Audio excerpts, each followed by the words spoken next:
Po, what are you looking at? Oh, hey Raina.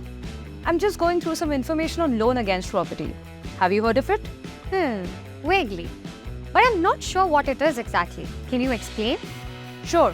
So, loan against property, commonly known as LAP, is a type of secured loan where you can use your property as collateral to secure a loan from a financial institution. Ah, I see. So it's like putting your property to good use by securing a loan on it. Exactly. It's a way for property owners to leverage the value of their assets to obtain funds for various purposes like business expansion, education expenses, debt consolidation, or even personal emergencies. That sounds beneficial. But how does it work exactly? Well, in India, banks and financial institutions offer LAP with certain terms and conditions.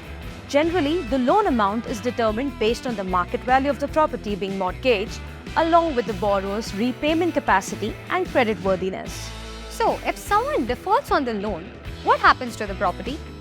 If the borrower fails to repay the loan as per the agreed terms, the lender has the right to take possession of the property and sell it to recover the outstanding amount. That's why it's crucial for borrowers to assess their repayment capacity before opting for LAP. Got it.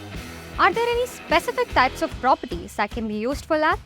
Typically, residential, commercial, or industrial properties can be used as collateral for LAP.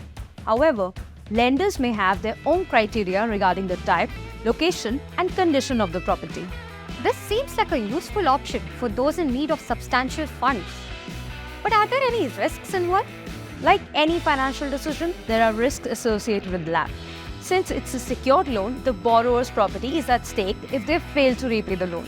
Additionally, interest rates for LAP tend to be lower compared to unsecured loans. But borrowers should carefully consider the terms and conditions to avoid any pitfalls. That makes sense. So it's crucial to weigh the pros and the cons before opting for LAP. Absolutely. It's essential to thoroughly understand the terms, assess one's financial situation, and have a repayment plan in place to avoid any complications down the line. Well, now that we have a better understanding of LAP, we can make informed financial decisions if the need arises. Definitely. Thanks for explaining, Po. It's always good to know about these things. Stay tuned for more such fun content. Till then, keep watching, keep learning.